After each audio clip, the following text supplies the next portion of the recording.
All right, so we're ready otherwise? Is he ready? Yeah. Okay, yes, we're live. Okay. What did we make that up last week? We need to practice that. That's the code.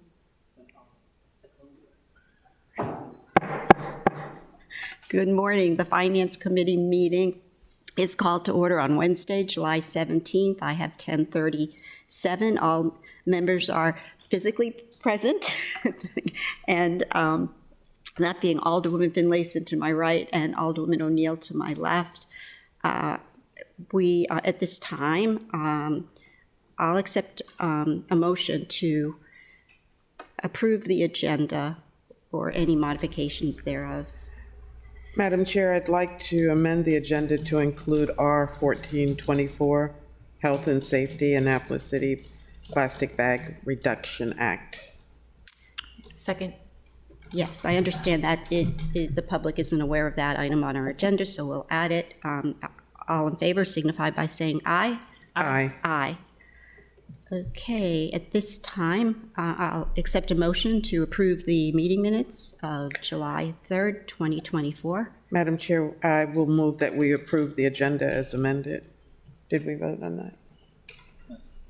Oh, we did vote. No. Yeah, you're right. Right, let's go back and approve the amendment. We're just moving Good along. catch. Good catch there. Do I have a second? Second. All in favor signify by saying aye. Aye. Aye. Okay, we have the meeting minutes of July 3rd in front of us. Do I have a motion? I'll make a motion to approve those meeting minutes from 7/3/24. Second. All in favor signify by saying aye. Aye. Aye. Okay, we have in front of us one supplemental appropriation, SA 1-25, ding, ding, ding, the first one of the year. One like my levity. It's OEM, National Ocean, say that word. Oceanic and Atmospheric Administration through the Department of Natural Services. I believe we have our Director of OEM here to speak to it. So nice to have the director for a change. Yeah, Good morning, everyone. good morning. Kevin Simmons, Director of Office of Emergency Management. This is a grant that we just got for $16,175. And this is from the Department of National Resources and the Chesapeake and Coastal Service. It's going to be used to hire a contractor to update the City of Annapolis's nuisance flooding plan. During our budget hearing, I discussed a number of plans, and I know you all remember that diagram, that needed to be updated, and the City of Annapolis's nuisance flood plan was one of them. Maryland law requires every local jurisdiction that experiences nuisance flooding to develop a plan to address it every 5 years. Our last one was October of 2020.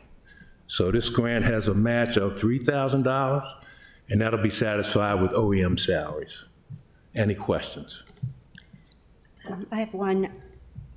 Could you explain nuisance flooding versus flooding at City Dock? Isn't there a difference? Define nuisance flooding. So nuisance flooding is what I would say is 2.6 above normal level. So this year we've had more 2.6 above normal level than we've ever had in the history of recording this. The last, I think it's 2019, we had about 65 occurrences of nuisance flooding. So that could be 2.6, that could be 3.0. And when you get up to about 4 something, then you have the big flooding. So this year we're on pace to have at least about 113 flooding events, more than we've ever had in recorded history of the City of Annapolis. So certainly, if you don't believe in climate change, this is evidence that it's happening right now. If you look at the temperature of what we're dealing with, on June the 5th, we had a couple, like about half a dozen tornadoes hit the state of Maryland. Things are changing. And that's going to make my role in OEM change as well. But to answer your question, anything above 2.6, above normal level, is considered nuisance flooding. And are you satisfied and/or comfortable with the match that you are making through staff salaries? Or where's that staff money coming from? Well, some of my staff will be helping the contractor, and I'm pretty sure that the amount of time that they will give to this project with the contractor will certainly equal $3,000. So we're good there. Questions? Alderwoman Finlayson. Yes, thank you, Madam Chair. 16,000 doesn't sound like a lot for a contractor to come in to do any work today.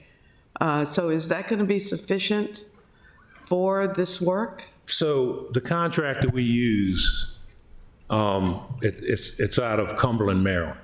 So we actually talked to the contractor first and said, hey, look, how much would it cost for you to help us with our nuisance flooding plan? And this is the price. This is the cost that she quoted. And we've used her for our hazard mitigation plan. We used her over the years for a number of different things, and we're very satisfied with her work. So this is good. That is great. My first question was going to be if this is one of the 50-some plans, but you answered that, so we can check that one off. I think it would be good if you could give a regular update on flooding, because we hear about it, and you just said we've gone from 65 to 113, did you say? No, we think at the end of the year we'll be around 113 mark. So it's almost like a flood every third or fourth day, Right. right?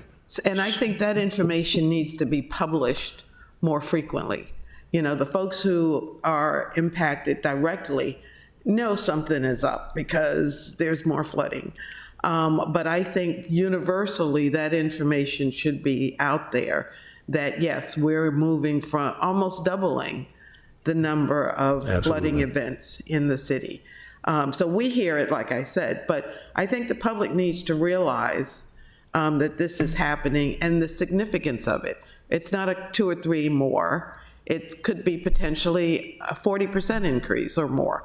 So I don't know what the avenue would be, whether it be this committee, Environmental Matters, but somebody should get a report from you on at least a quarterly basis telling us what the increases are on flooding.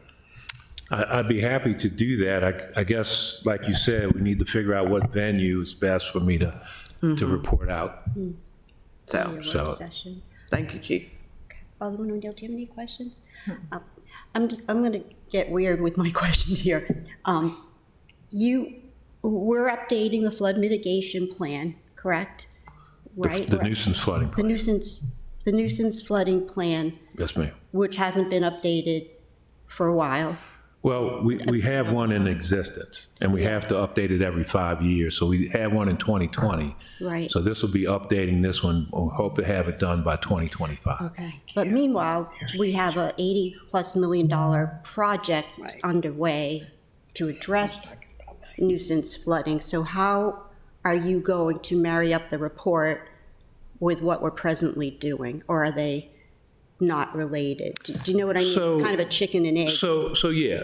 So part of the plan would be to say, hey, look, what are we doing to combat this? Right. And it's a list of things. It's like new barriers, traffic plans, VMS sign placements where we warn folks.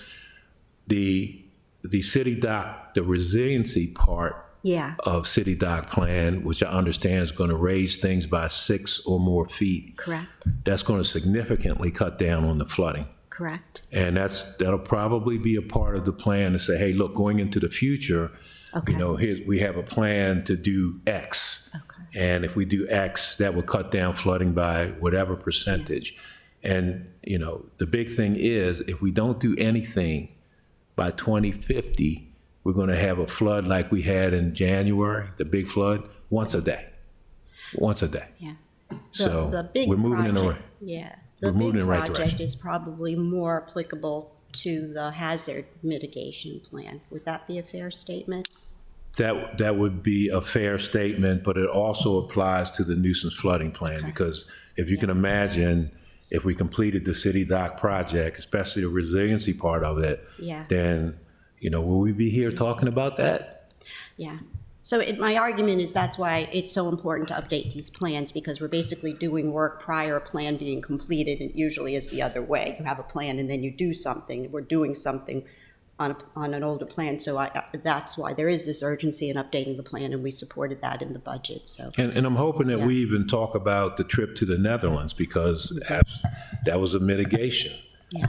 As a form of mitigation, to go see what the number one place in the world, how they deal with flooding, and then bring back some ideas from that. And then that barrier that we have to keep Compromise Street open a little longer, that's been working out pretty good. Yeah, it just wasn't fastened very well the first time, I think. And once the flooding gets to a certain feet, it washes it away. But what we have found is that it keeps Compromise Street open for the smaller nuisance floodings. And all. congratulations on doing that, because that's been such a great thing, that having Great. Compromise Street closed all the time. And I'll give kudos to Public Works on that one.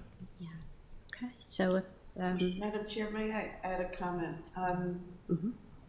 By taking this, I'm sorry, by utilizing this grant, we're actually ahead as far as the reporting is concerned, because the one we have now is 4 years old, and we're not due for another year. So for once, we're ahead of the game as far as getting our reporting complete. Is that correct? We're on top of things here, but we're on top of a lot of stuff. Like, we're working on our emergency operations plan, which is due in 2025. We've already started that. You guys adopted our hazard mitigation plan. That took a while, but we got that. Now, there are some plans that we are behind on, and they were staffing issues. You guys approved, the finance committee approved for me to have an additional staff. That's going to make a great impact, but it's going to be slow, because I bring a staff up to speed, and then we get them, try to get caught up on some of these plans. And out of the 57 plans, 19 need to be updated, and we're working on that. And some of them are very complicated, that it's going to take, a year or two to update. And we're working on that now.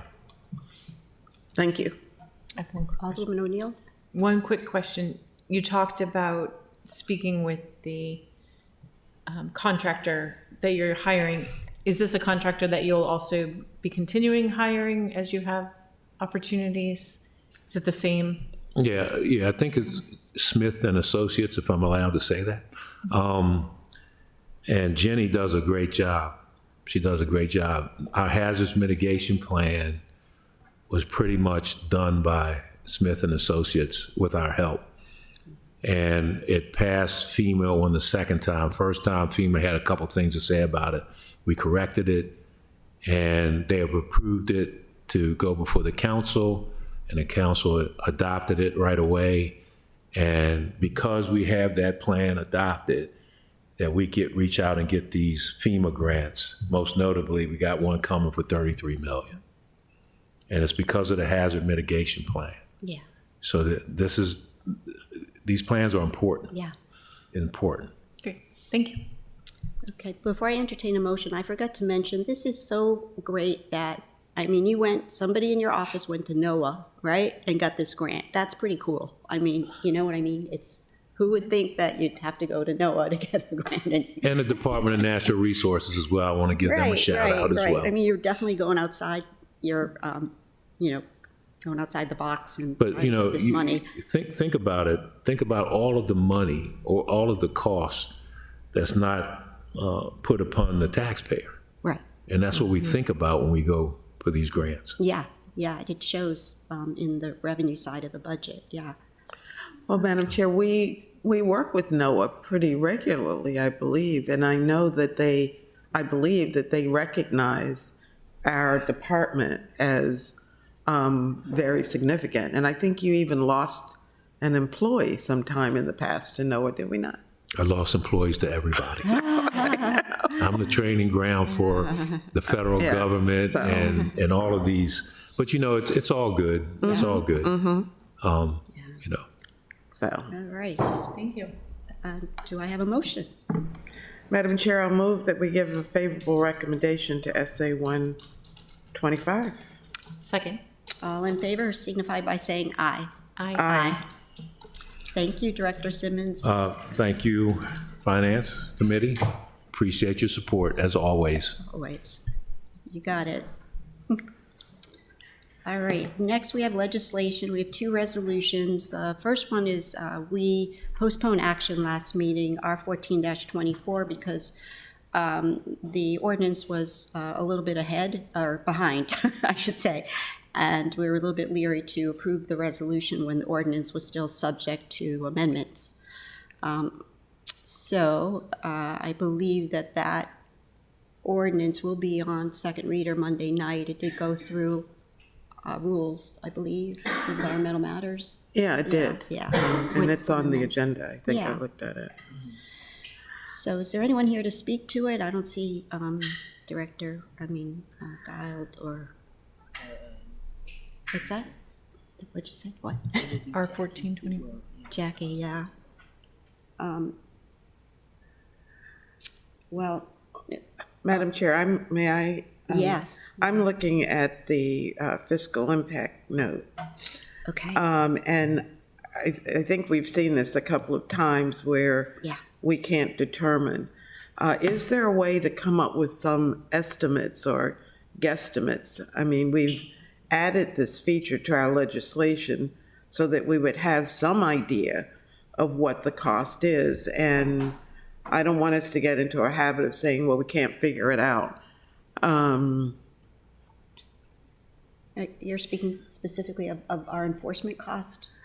Or, Yeah, well, the impact note speaks to, fiscal impact speaks to the ordinance and the resolution, but there is no projected cost for either, I guess. yeah, it got confusing last meeting, because Deputy Director Guild was talking about some kind of call line set up through the county, and that we would use that. Yeah, we've issued, I'm sorry, Vicki Buckland, Assistant City Manager. Since this was initially done, and the fiscal impact note initially written, there's been more development in terms of both the outreach and its costs. You guys saw some of that during the budget process, because we actually explicitly budgeted for some of the outreach costs for FY25. But then also on the enforcement side, kind of what does some of that stuff potentially look like? And you're correct. My understanding is that there's a large portion for the county's ban, there's a large portion of this use that falls on the restaurant side. And so it's the Department of Health who ends up really enforcing that as part of the restaurant inspection process. My understanding is that they would do the same thing for the city's ban as well, because they're still the ones that are doing that work. And they would just incorporate it into the city inspections the same way they do for those where the county ban would apply. So there's a big portion of this that doesn't really have an impact for us, because it's actually going to fall on the health department. There's a little bit then for the stuff that doesn't fall from the restaurants. My understanding on the county side is that more of that is then complaint driven. So the restaurant is proactive because you've got inspectors going out there anyway. But the rest of it's a little more complaint driven. The experience in the county was that there were more calls at the beginning, and a lot of that was just education, and that the calls for that have really fallen off. And so the long-term costs of enforcement aren't as high. So the thinking at this point, given that there's some new staff in Jackie's area, is that they would let's see how that goes. Let's see if they can absorb that workload, if it really does fall off the same way that that happened with the county. And if it doesn't, then we'll have to deal with that. But right now, we don't have a reason to think that it won't follow the pattern that the county experienced. Is that helpful? Yes and no. Okay, I'm sorry. Yes. May I finish? Yes, it does, as far as us being parallel to what the county is doing and who's responsible there. But we had talked about doing a PR campaign or Yeah. some acknowledgement, some communication, Yeah. which I assume is going to cost somebody some money to be able to get the word out, other than by word of mouth. Yeah, and that was part of what got budgeted for FY 25. Oh. No, there was more than that. Oh, you're correct. So if it's in the budget, then we need to know that. And if it's not in the No, budget. Katie's correct. I was thinking of the money we budgeted for the noise ordinance. That was my confusion. The amendment has. I think the thinking here is that because the county already has that ban, that the level of outreach needed is not going to be as high. And also because there's so much of that actually, again, it falls under the restaurants. They're the biggest source in some ways. And we've already sort of got an avenue. It's a more limited, you're not trying to get that to every single home the way you are with the noise ordinance. Okay. If I can add to it, Yeah. it might help. Yeah. So for our notes from last week when Jackie was here, Yeah. she said that the city would need to have a hotline, phone/email for complaints that mimics what the county has. The county has one. We would need one. I don't think there was a cost associated with that. The county on their website has a page explaining the program, and we were talking about either creating a duplicate page or linking to that page because there's so much overlap. And that we have not budgeted for, but we need at least 6 months of ads for the new rules being in place, 6 months prior to the new rules going into place, for advertising and promotion of it. And that the enforcement, right now, they don't know who it's falling under. It's not under Department of Public Works, probably under Planning and Zoning. And we were to propose an amendment to discuss the enforcement, Yeah. which was Yeah. part of the reason why we chose to Postpone it. postpone it, because there was a lot of questions Yeah. regarding the actual ordinance and the amendments that were going into it and the changes that were being made to the ordinance before this. There was a discussion by Cynthia that said that this resolution is not needed on Monday to be able to be passed because we can pass the ordinance Yeah. while we're working through the details of enforcement and promotion of it. We have about 6 months before it will be in place. I thought it would be at least, we can't act on this. I mean, my thought is that we can't act on this today, obviously, because the staff report before us is totally wrong.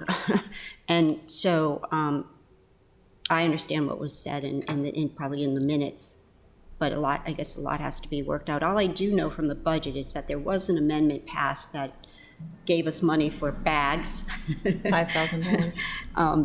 Yeah, and I do understand, Assistant City Manager, I definitely understand, just like the polystyrene bill, that this is all in the county's realm of enforcement because they do food service.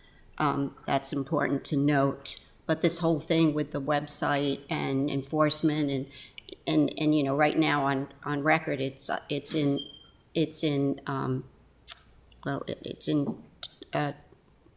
Deputy Director Gall's purview, so we need to change that and correct it. So I'll accept a motion to postpone this until we know exactly what the enforcement is, and as Alderwoman Finlayson said, what the fiscal impact is. Madam Chair, I'll move that we postpone action on our 1424. I'll second. Yeah. All in favor? All in favor signify by saying aye. Aye. I'm sorry, I was looking at the staff report, and it does say, it's a staff report for the ordinance. Shouldn't there be a staff report for the resolution? Yeah. Jackie also, in my notes, said that there had been in the county 10, at that point in time, Not many. 10 reports to the hotline that were complaints or questions. Their first violation is a warning, and 0 citations had been issued for the first 6 months. So they hadn't had to have Yeah, a fine. no establishment had a fine Yeah. tagged to them. So, Madam Chair, are you requesting that we have a staff report that's dedicated to R24 also? Since the one that's attached is clearly Brain for dead question, 05. does staff, It's- resolutions require staff reports? It's for both. It's meant to be for both. It's meant to be Okay, for both. it doesn't say that, Yeah. but it says subject 0524, so maybe we just need to add. The file name is for both. Yeah. Yeah. Okay. Yeah, we're just looking at the actual report. Yeah, no, I see what you are seeing. Yeah. Does your resolution, is the staff report required for ordinances and resolutions? I don't remember. I don't remember either. Is it required for both? Yes, it Yeah, is. okay. But you can combine them. Yeah, okay. All right.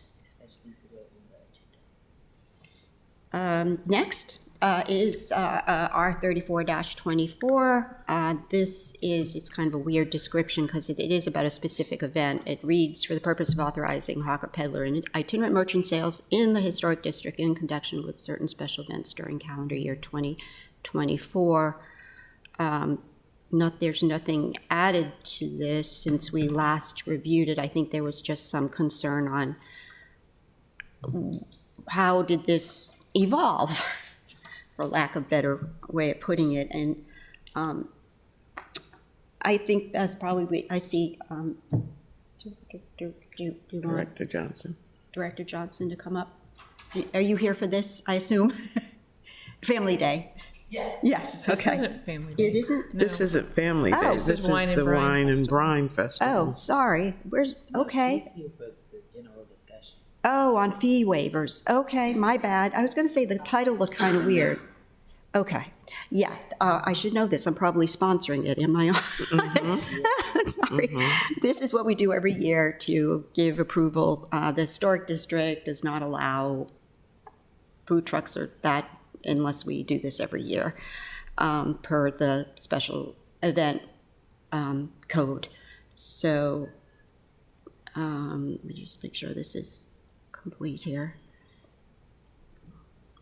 Is that this was? So, Madam Chair, this is no different from what they've done every year and what you've done every year in Yeah, it just giving has, permission for them to utilize yeah, food trucks. and this is specific for the Wine and Brine Festival. Yeah. Which is a brand new festival. Yeah, which this is just to approve its itinerant merchant sales.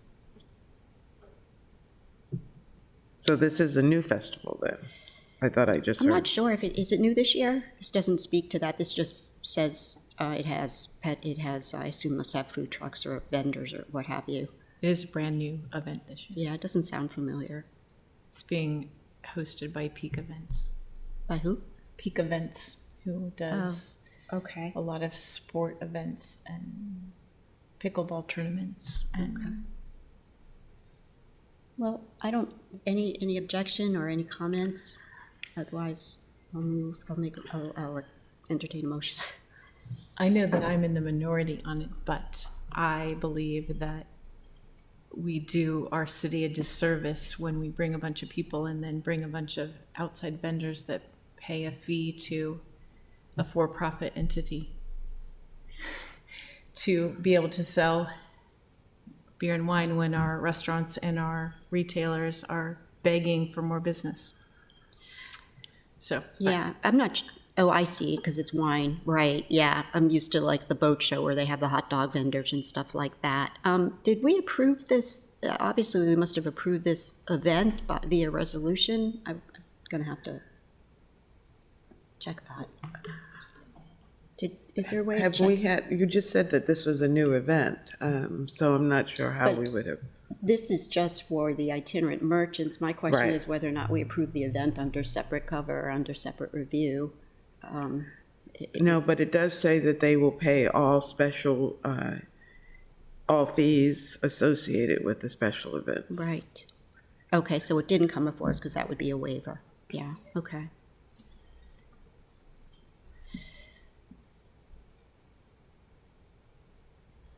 May I ask Budget Manager Conley, would we have seen a fee waiver by now for this organization? Or would you, I would think so, yes. okay, so. And I don't recall a fee waiver for this in particular. Okay, so we can assume that they're not going to make that request. I mean, the event is less than a month away. Yeah, Not that we haven't had other groups at the last moment. yeah. All right. Madam Chair, was there a motion on the floor? No, I'll entertain one. This is your legislation, so in support of you, it's your ward. I will make a recommendation for a favorable recommendation for R 3424. Do I have a second? How does that work if she doesn't second? You can second it. Yeah. I'm sorry. I'll second yeah. But I do want to say, in respect to your concern, that's why this original special event legislation was written. I'm speaking for my colleagues who wrote that legislation. It's like, wow, we got to be careful when we approve these because we have restaurants there established. So that's, why it comes before us. Like, do we want another entity to come in and sell wine during this event? I have no problem with it, but I understand your concern. Madam Chair, I think in the past, and particularly when we were looking at approving special events, particularly on City Dock, we realized that while events such as this bring in their own audience of people to partake in whatever they provide, whether it's the peddlers or the hawkers or whatever, but they also go outside and they eat in our restaurants, park in our garages, and do benefit the community as a whole. So it's not, and I think if you look back in the notes from the creation of the legislation, you'll find similar dialogue about the fact that it kind of lifts up the whole when we bring in other people. So I see Ms. Buckman Just has her- wanted to pass along, I did verify with Felicia, there's not a waiver associated with this. Thank you. Thank you. Yeah, I was just looking up in our legislation whether anything with wine and brine came up, and it was just this resolution to approve their sales. Okay. So I seconded. All in favor signify by saying aye. Aye. Aye. Are you an A or abstain? I'm going to abstain. Okay. All righty. What's brine? What's, I don't. Oh, okay. You're supposed to help me with that. Wine and brine. All right, so we have, last but not least, well, actually, we have two discussion items. The first one being the discussion of fee waivers. And it's a general discussion. I know that Assistant City Manager did some research on that, so I assume you'd like to speak first about the procedure. I tried delving into the code, and there are some, we don't have a checklist, if you will, that I saw, but I'm sure you did the same thing. And Yeah, the only provisions that I saw in there are of course a whole series of provisions that are around code and planning, that kind of stuff. Yeah. That aside, on the other side, there's really just one reference to waiving of fees going from the mayor and through council. I had done some data collection last fall that I think I had shared with you guys at the time. yes.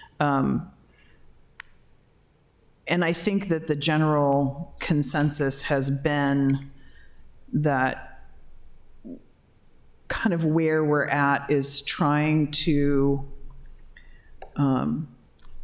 standardize what that process is, make sure everyone, because I think there had been a variety of practice, so I'm not sure that we have tried to institute a new process at this point, so much as let's get our arms around what is in fact everyone doing, and can we start to bring that into what exists now. I know that Director Johnson has been engaged in some of that in Rec and Parks, and certainly when it comes to other kinds of fee waivers like the ones that come in front of you, I know that we've been working with departments to try to have more solid estimates and things like that, so we really have a better accounting of what in fact are we waiving, what's the value of what we're waiving. So could I just interrupt first, just to establish, to give some credit to the special event code, let me just share with my colleagues like what we have, right? So we define, this is all on what we call now, not city-sponsored, but city-supported events. And I'm reading directly from the code. It means a special event for which the city waivers some or all of the fees pursuant to section 14.18.110, or for which the city agrees to provide financial or in-kind support and be identified as a sponsor. The city shall not be the applicant or an event organizer for a city-supported event.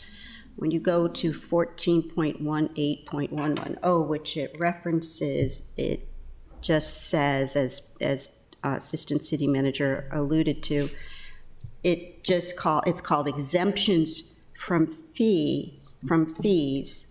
but there is stuff here. It says, the first paragraph is excluding any political or religious activity from this whole review. But B, the city council may exempt certain special events from the application fee and location fee set by resolution.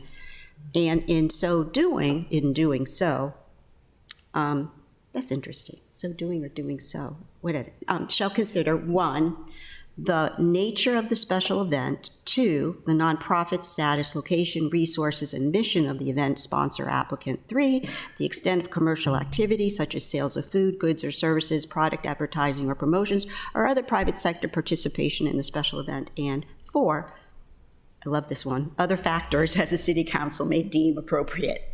So there's stuff there, really. It's not like a formal checklist. Oh, and then C, the city council may exempt certain special events from the service fee in accordance with section 6.04.210, which is about city, building fees and stuff. So I'm just saying we have a baseline, and I'm speaking for myself, I'm fine with that. I think we need to discuss the internal process, if I'm not mistaken. we have a checklist. What you read really could be put in the form of a checklist, and we could verify all of those items as they're applicable to the requesting organization. So, I mean, I don't want to put more work on plates that are already full when we have the foundation for a checklist. I mean, we can modify it, but that's what's already in the code. Yeah. We just need to adhere to it. And I think we have different types of fee waivers for different types of events, and I suspect every department may be a little bit different. Ms. Johnson is here, and if we could ask her to come up to speak, because, we learned a number of years ago that Rexon Park was waiving fees for the pool at one point in time, and this is when Jen Jennings was with us, and she was presenting during the budget process, and the pool was over budgeted. And so it's like, well, why, And she said, well, because we waived so many fees for all the camp kids and this organization and that organization. So then we learned that we had to keep track of those fee waivers. And what I think is different is the department, in most cases, not that particular case, but in most cases has consumed that. They make the decision within the department to waive the pool, and they know, that you can consume that within your approved budget. Very different, I think, from an organization that comes to us and wants a fee waiver that impacts others other than in that department. When police and fire and public works and recs and parks are impacted, that takes it out of the realm of a department, because you can't pay for the police cost or the fire cost or whomever else is there to support the event. So anyway, I've given the speech, so now Ms. Johnson, if you can respond. You're absolutely correct. Good morning. For the record, Rosalind Johnson, Director of Recreation and Parks for the City of Annapolis. Happy Recreation and Parks Month. This is our favorite month of the year. But you're absolutely correct, Alderwoman. And this, you'll recall when I first came on, we followed the code, which caused some problems because we had been waiving fees for sports, for field usage, for all of those other events. This particular event in 2020, they were charged, the permit was written for $240 because they were going to use 3 fields, but the fees were not charged. 2021, they were charged $340 for all the fields, but the fees were not charged. 2022, they were charged $240 for 3 fields, and the fees were charged. 2023, they asked for 4 fields, and so we charged $320, the fees were charged. So we looked at the pattern. They really should have been charged $1,280. So last year, being the first year I was here, we did charge the $320, which is an 8-hour block for each of the fields. A 4-hour block, the cost for a 4-hour block, even though they should have been charged $1,280. But what we did is we said, well, list us as a sponsor. Because traditionally what we will do is there's some instances where we will waive fees or reduce fees if we're listed as a sponsor. The Children's Day event that they have at Bates is another example. We work with the Children's Museum. They list us as a sponsor, and it brings something to residents. It's a one-stop shop where parents can get information for their child. So we think that's a benefit to the community. So in those instances, we will reduce or waive the fees if we think it's a benefit, and we partner with them. But you're absolutely correct. For the larger special events, we don't have the authority to waive the police fees or Office of Emergency Management or anything along those lines. We only have authority within our department for what we can waive fees for, reduce fees for the event. But we did ask them to list us as a sponsor. Thank you. So, Absolutely, you're welcome. first, let me thank you so much for reviewing your code responsibility. And let me do my little background thing again, because when it says as per 6 point da da da da. So what this says is that people are charged for use of our facilities. And it says da-da-da-da, you know, that whether it's fields, da-da, you know, the requirements of this section may be waived in the following instances. And this is speaking of facility use, et cetera. And I think you know this, right? And then it says, whenever the mayor determines that the full fees associated with the use of a city facility or service is de minimis, less than $300, are budgeted in the general fund, including but not limited to such de minimis or budgeted uses of city facilities by recreational leagues, civic associations, senior citizens, or education group. 2, parking fees may be waived or adjusted in the discretion of the mayor from Thanksgiving to January 3rd, or any part thereof, we do that. Or 3, for leases with terms of less than 1 month, provided the waiver and fees waived are expressly referenced in the lease. And here we are, by resolution of the city council pursuant to guidelines approved by the city council. So again, there's stuff there, you know, it's covered. And from what you said, I think we were waiving indiscriminately, I guess, before you were here. I'm sorry, I couldn't hear you. I don't know, how were we waiving fees before you were here? We just waived? That I can't speak to. Yeah. Okay, yeah. Indiscriminately is probably the, I don't want to say that publicly. It's like, but it's a Yeah. good description of how it was handled, so. so I really appreciate you reviewing your, you know. So what are we doing? So I have a quick question. Yeah. So in the particular resolution that we were talking about, waiving fees, when we talked about it at the last meeting, and the fiscal impact note, you know, it's police overtime at 5,100, it's Rex and Park, and it's not the 1,280 for the field, it's 5,800 for staffing. So we're waiving. And I think that that's where we started to get questions. Like, I believe in 2022, we did have a list of the city-supported events and the cost of each event, the amount that we waived for each event. Is that correct, Budget Manager? Yes, ma'am. In that piece of legislation in the fiscal impact note, you'll see a list that I get from Felicia that lists the event and the cost, the city cost that we're waiving. Right. So I think that that would be an important aspect to incorporate into this resolution and each next resolution that we have where we're being asked to waive fees, so that the council can waive it. If we've already waived $500,000 worth of fees, another 10,000, I know people will say 10,000 is a drop in the bucket, but No, it's kind of not. You know, when it comes down to our total budget, how we're managing our budget, how we're allocating those funds, it would be helpful for us to have that ever-present running total, I believe. And so that's where I was questioning it, not the legitimacy of the event or not the, you know, importance of the event, but in our waiving of fees, often we don't remember what was waived the month before, and how that works out, so. But if this is a year, totally agree on that, but if this is we have a yearly,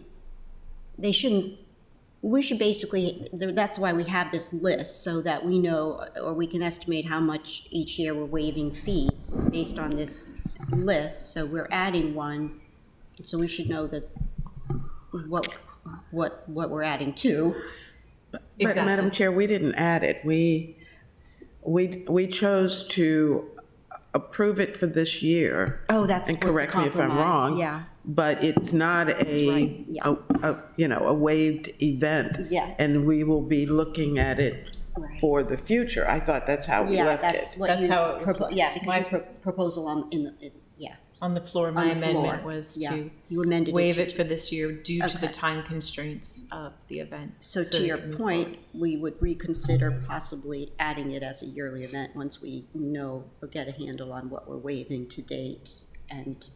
But I see, I just had a question because I thought I had heard something slightly different in your comment, and I wanted to check my understanding. What I thought I heard was not just around special events, kind of knowing knowing what's been waived, But I thought what I heard from you was a desire to kind of keep track of what's the value of waivers we've been doing, not just for special events, but for other things as well. Just as a kind of check on what is that volume looking like? I think that's important. I'm not sure that that's what I actually said, Okay. but I agree to that.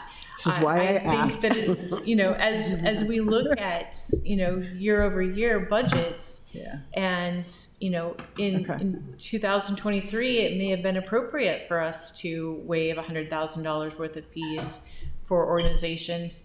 But when we start to look at next year's budget, and if we have a revenue shortfall, then is it still appropriate for us to be doing that? And how do we weigh each event?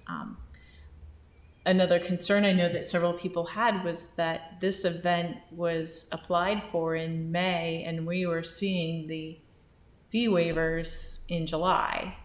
And how do we, why does that happen, and how does that happen? And is that something that we need in our code to have a better grasp on? If you are looking for a fee waiver, it has to be done. If I'm looking for a liquor license, it has to be done 90 days before my event, right? Yeah. So, let me unpack that. I think the trouble with asking for all of that is, well, what comes before us? Those other fee waivers we're not familiar with, so I don't know what that data helps us with. I totally get it. I think specific to special events, yes, we need to know to date, that's good information to have. Give me an example of another fee waiver that's not a special event. Like, where do we waive fees? Parking, that's usually part of a special event though. Like it speaks to it here, the waiver of parking, for the holiday season, that's in here. I don't know what I'm getting at there, but I see it as two different buckets. One comes before us, and the other one, the mayor has authority to do. Heat advisory days. On heat advisory days, we waive the fees to to Kenneth Dunn Pool. Because that's a benefit to the community. Many people are suffering because of the heat, and they don't have air conditioning, and Yeah. we waive the fees for the pool on Code Red heat advisory days. How does, May I add, I think Ms. Dickinson should have a list from past years of fee waivers, because I know we had been asking that we keep track of how much that is, whether we're still doing it. Would it be helpful,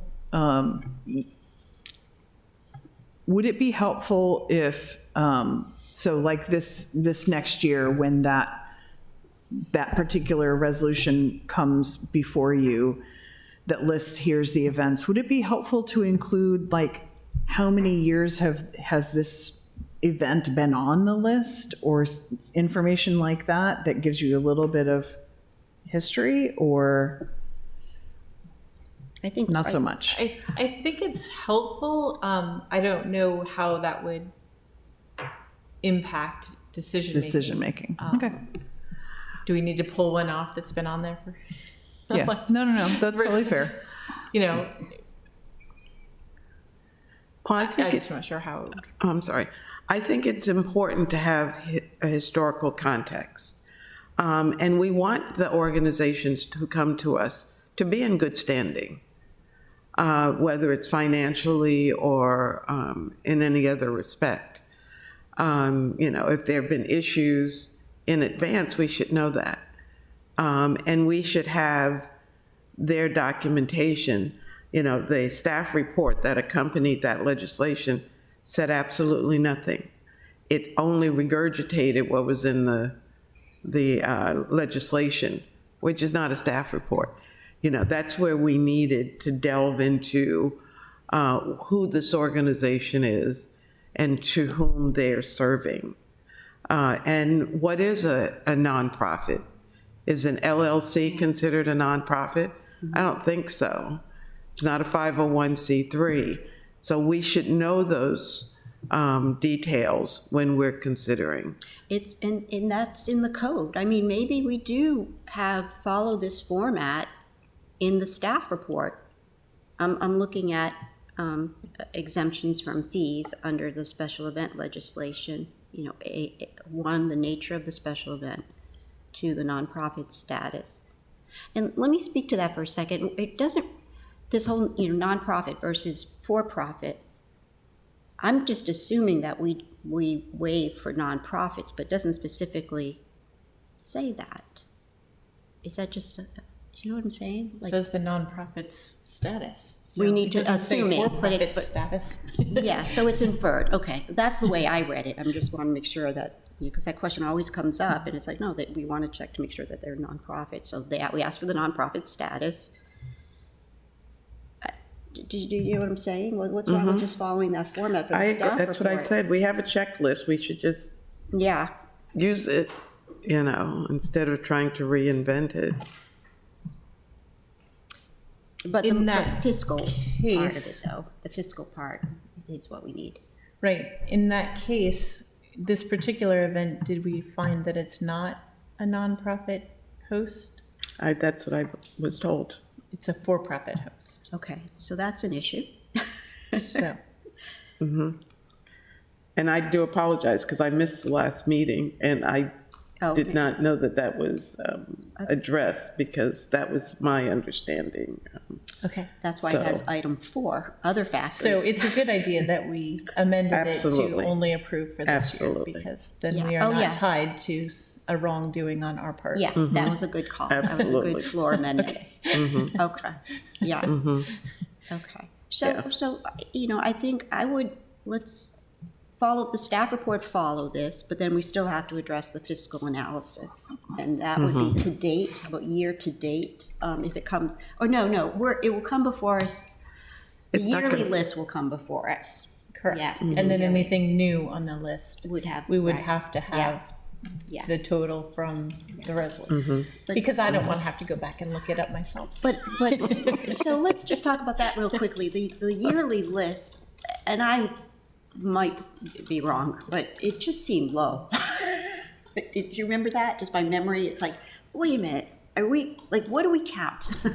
We count parking, staff, overtime, staff. I mean, it's hard. Like, what did they put in time slips where I worked on this event? I mean, It like, it you know, varies. Yeah, For a lot of the events that are on the weekends, there is special staffing, so those are a little easier to isolate because you do in fact just have an overtime charge during that pay period that Yeah. you wouldn't otherwise have.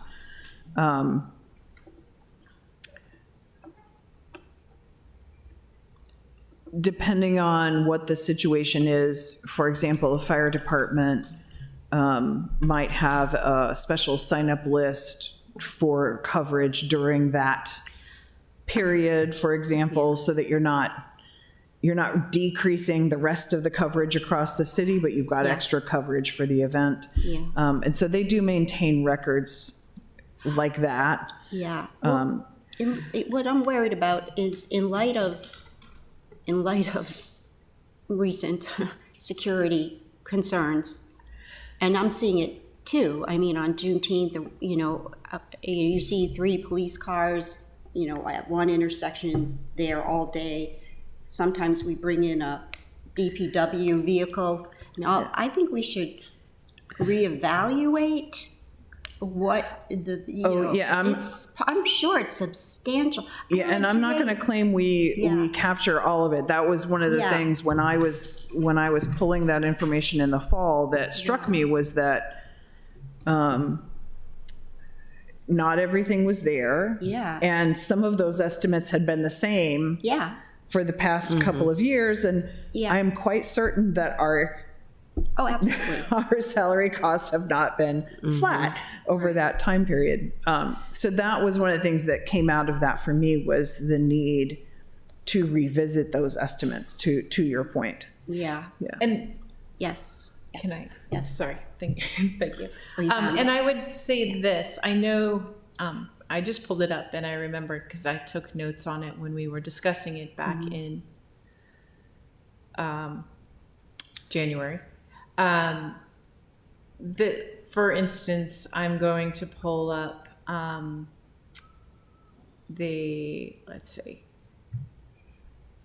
the Grand Illumination. I'll pull that up. Grand Illumination is a market space. It's parking $100, application fee $100, police $1,000 for a total of $1,200. It would be nice on that spreadsheet for the next time to know what the percentage of that fee waiver is, because that's probably not 100%, or maybe it is. I know for a fact, Naptown events, the St. Patrick's Day Parade, Huli and Shamrock, we waive $12,100. I know that he pays $40,000 or $50,000 for security, for police or whatever. So it would be helpful to add a column to that spreadsheet. I'm sorry that I'm making more work for you. That gives us per event the percentage of that the fee waiver equates to. Does that? Yeah, Would that be helpful? That would be helpful to me too in evaluating things as a whole. I mean, there's some things that. well, I think we need a new baseline. I think we need a new up-to-date current baseline before we do anything. There are a few things that wouldn't be captured in that. So I'm going to stick with the police example. There are some events, they're going to hire private security. We're going to supplement with sort of official police presence, but sometimes that private security that they hire is police officers sort of on their own time. So that they're not,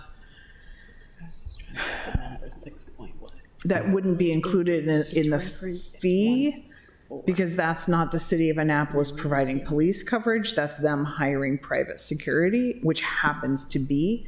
So somewhere in those lines, we may end up doing a little bit of iteration on what do we include. So we may come back to you guys as we iterate on that to see where to hit that line.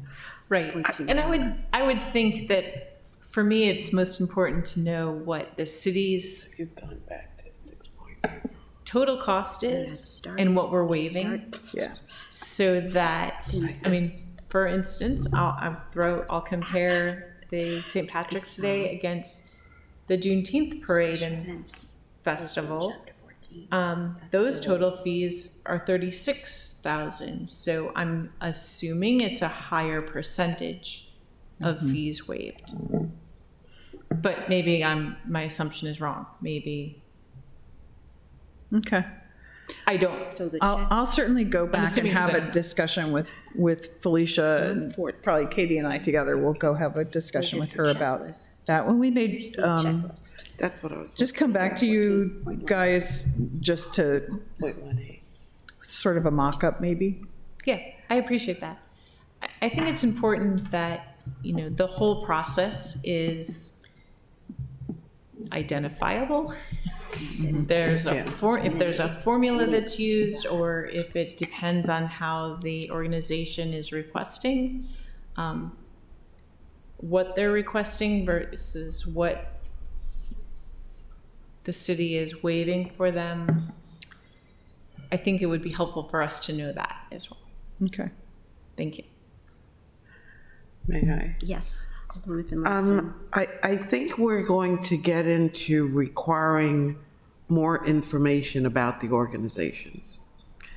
Some organizations have fundraising components, and they still request a fee waiver, even though they may be able to consume it depending upon the budget they have.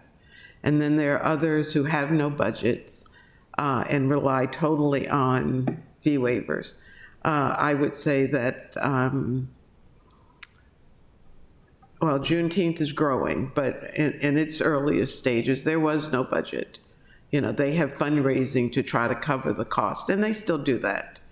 But I think if we're going to scrutinize them, and I think we should follow the checklist that we have. But I think we're going to have to ask of them to give us more information about their operations. You know, being 501c3 is one of those pieces of information that we're required to acknowledge.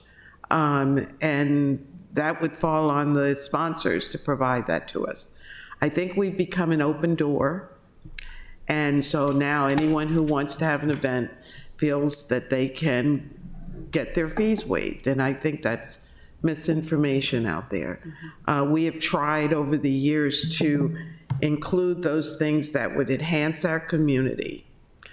Not a fundraiser for anybody, not a moneymaker for anyone, but something that would enhance the community as a whole. Our parades do that, you know. The fact that we have to have police, and Ms. Buckland, I kind of disagree with you about those officers off duty, because for a while we asked our officers to take these part-time jobs because we need them. You know, for a long time, they did all of the policing on HACA properties. You know, maybe 10 years ago, they were the security. And when they were working for HACA, they were not police officers. They were independent officers on duty. And then when they came back to the job. So the salaries should not be, you know, we shouldn't count their off hours, their independent work, as part of the overtime for the police department. Right. Unless the chief says so. Right.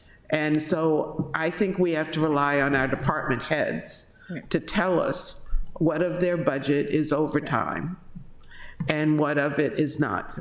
Because surely they want us to be able to cover their cost, and the big part of that is understanding what that cost is. But I think they are the linchpin in helping us. I believe, and not to put more work on you, Budget Manager Connolly, but I think you have to do our fiscal impact notes, or somebody in finance, not a department head, unless they're going to wear you out getting all the information from you, which I think is what happens. Well, I do rely on them, right, because they're the ones that are more intimately involved in whatever's going on, sorry, to provide me information to be able to write the fiscal note. And we count on you, because we know how meticulous you are with that. So when we don't see your name on it, at least for me, it's like, well, what's missing here? Yeah. So, you know, anyway. Thank you, Madam Chair. I'm done. Are we?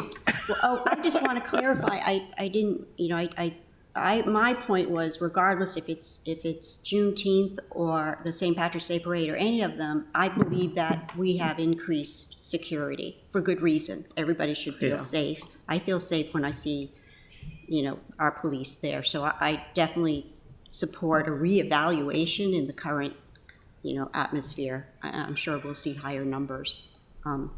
The thing that we don't know, that's always said verbally, is they bring in hotel guests. You know, we don't know those numbers. I think St. Patrick's Day, he seems to know those. He brought John that. O'Leary. John O'Leary brought that information in one time. Like, he knew how many hotel rooms were being filled up. That's really hard to ascertain, but I think that's just that's why there's this item D about the city council can evaluate certain other things. I think the code speaks for itself. So, anyways, what are we doing? We're just having a discussion. Thank you, Ms. Johnson, for coming before. And hear us rambling. You're welcome. Thank you for I would doing be your job. remiss. I would be remiss if I did not invite you all and everyone. I hope the budget manager will bring their children. But this Saturday is our second annual Community Fun Day at Pip and Kenneth Dunn Pool. We will have all sorts of events. All fees have been waived. It's free for the community, but it's one of our events that we provide a service to the community to get people re-engaged or to to have more touch points with us as a department. We have a sensory room for people with autism, both youth and adults, that we'll have. We're playing Hungry Hungry Hippo, the human version, where you'll actually be on carts and you'll have balls and laundry baskets. So that'll be in the auxiliary gym. We have tots. You're assuming we know what these things are. Well, What's the old game, Hungry I don't Hungry know what the Hippo. Hungry Hippo Used is. to play, it was a little red machine and they had different color hippos and there were little balls and you click the little thing. My youngest is like 45, so I'm sorry. I missed that. Yeah. Okay, all right. But we're playing that. You can come out and see I what will it come is. and learn about Hungry Hippo. We have tumbling. Dodgeball, right? You can relate to Yes. dodgeball, right? We have tumbling for youth. We have pickleball, basketball. We'll have some fitness classes. The weight room will be open. Outside, we have Touch a Truck. We will have pony rides, a petting zoo. We have a Latino band. We have a rock band. We have a full obstacle course on Griscom 1. We have Naptown Tap there so that we will reduce our plastic use with water bottles so people can bring their water bottles. We have free food. We're going to have tacos in a bag with ground beef. We'll have tacos in a bag with Impossible burger meat. We'll have hamburgers, hot dogs, veggie burgers, salmon burgers, and it's all free for the community. So we want everyone to come out and participate with us. And the pool will be free that day up until 3 p.m. Until 2 p.m. So we'll have our aqua trampoline classes there starting at 9 a.m. That will be free. That's a new program that we have. So hopefully everyone will come out and just have a great time. So what are the hours? From 10 to 2, thank you, at PIP and at Kenneth Dunn Memorial Pool. We'll also have, I forgot, birdhouses that you can make indoors, and we'll have people outdoors. You can paint a landscape outdoors. We'll have instructors leading those programs, and we'll have some interpretive hikes as well. That's amazing. Awesome. Awesome. That's fantastic. Thank you. Hopefully the weather cooperates and it's not really, really, really hot or anything, but I don't think it will matter with all those activities going on. Yeah, right. Oh, except the animals. Be careful with the animals. Yeah. I think it's supposed to be cooler over the weekend. Yeah. Today's supposed to be the last really hot day. Well, I think we have another question that we have to ask What's that?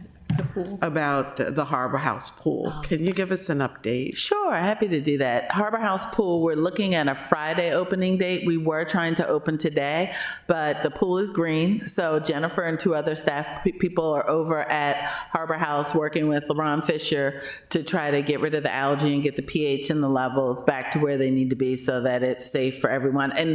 And a green pool doesn't necessarily mean it's not safe, but people don't want to swim in a green pool. I know I don't. So we're working with them to get the water quality where it needs to be, and hopefully we'll be able to open up on Friday. The pool moving forward will be open Monday through Friday from 11 to 5 p.m. And thank you, special shout out to Jennifer Rafiq, who's our pool manager, and Lakeisha Simmons, who worked through and tried to get lifeguards and figured out how we could be able to open the pool to the public for this summer. It is free for everyone. You don't have to be a HACA resident. So hopefully when we have overflow and Dunn is full at capacity, we'll send people to Harbor House Pool. It will be free for them to attend, or they can just go there first.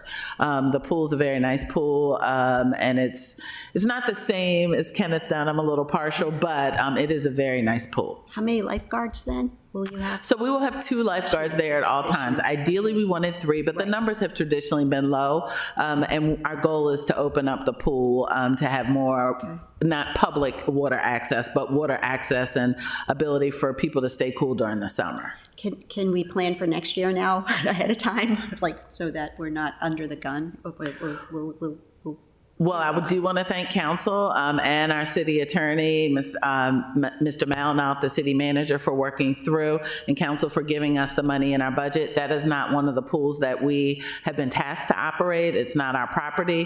HACA told us late spring that they would not be able to open the pool, and so we thought that's a disservice to the children in particular in our community. So we scrambled to try to get the appropriate staff. If HACA's not going to be able to open it next year, then perhaps someone will be able to twist our arms to be able to open the pool and operate it, but we would ask that we know ahead of time. Okay. Well, you make an excellent point that the HACA pool is not one of our pools. And I know you've kind of taken a beating because it isn't open, but we were asked in May to take this over. And our standards are very different from community pools. And so we have to do what is required to meet our standards. So I think you are to be commended for getting it. I know it's the middle of July, hottest week of the year, but you're opening. And so you are to be commended. And if this is a discussion next year, HACA needs to come to us before May. That's what I'm- to say yeah, we can't open the pool. Right.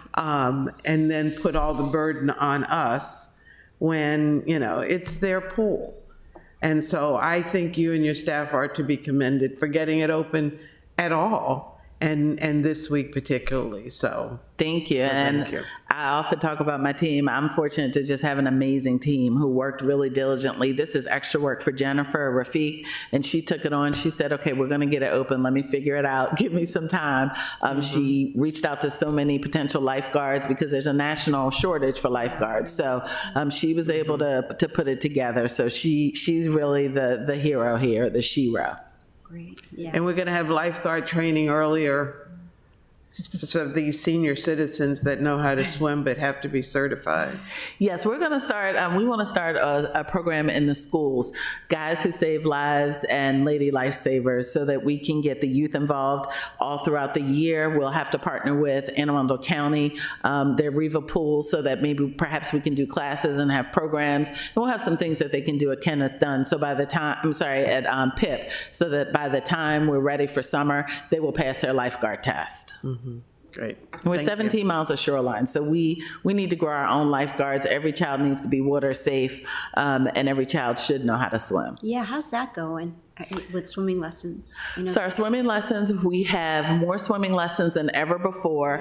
Our swimming lessons are, I believe, 6 classes for $48. So we've kept it super affordable for people. We're in the process, this year, as you know, is the first year that we have where you can register for summer camp online, 100% online. So we are going to work throughout the year to be able to develop our scholarship program so that you'll be able to do that online as well. So soon we'll be able to offer scholarships for swimming. One of the things we did this year that's happening this week is that we had some summer camps that were not completely full. So what we did was we looked at the number of slots, because parents are still making last minute decisions and signing their children up for camps as well. But we took a certain number of those slots. We took about 15 of our open free camp slots, and we had a contest for people where children could articulate why they want to attend this particular camp, because our goal is to have every child engage in camp, and it's not going to cost the city anything because the camps are currently already running.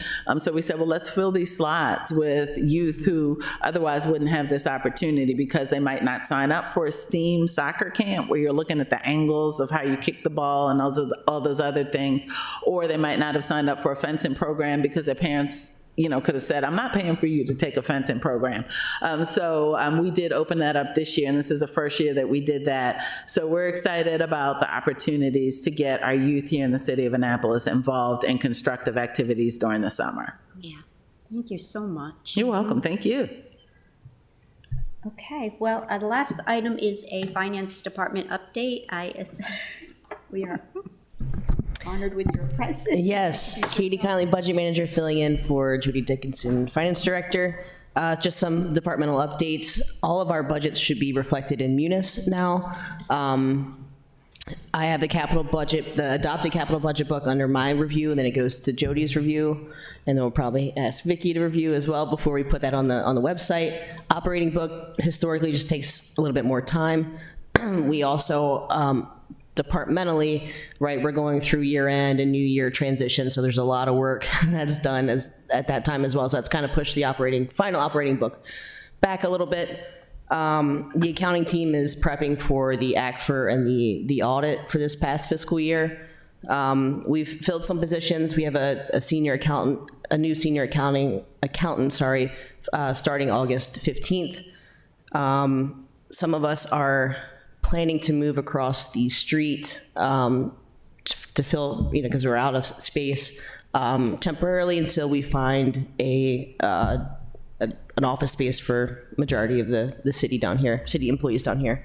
And we've also updated, payroll for the new scales and went through that entire process. So that's what we've been doing. So who's going across the street? I think the budget team may be going across the street for the time being. And we've also posted the budget position, either an analyst or a senior analyst. So if anyone knows anyone or wants to apply, I encourage that. So you as have well. only one vacancy now? Is that, In the budget team, so I think there were three as of budget time, I believe. yeah, so I believe the only unfilled would be my budget analyst. I'd have to confirm, but I believe everything else has been filled or is in the process of being filled. All right. I was going to ask a question about moving across the street. Haven't been over there for a while. You're going on the second floor? No, ma'am, just the First floor? Okay, so it's been outfitted and, It's in the, right, the first floor is completely redone. The second floor is not. not. But we're in the process of making sure it's secure. Everything that we need over there is, and that part is still in process before we move over. Is there only one entrance or are there two entrances? And will there be access to both? 2. Okay, one is One's- on the alley, right? One's 88 compliant, correct? So the security will be in place before you move in on Yes, ma'am. it. Okay, great, thank you. Thank you so much. Thank you. I feel like I gave you a lot of work to do. All right, well, unless there's anything for the good of the order, I'll entertain a motion. Move to adjourn. Second. All in favor signify by saying aye. Aye. So you guys, I have to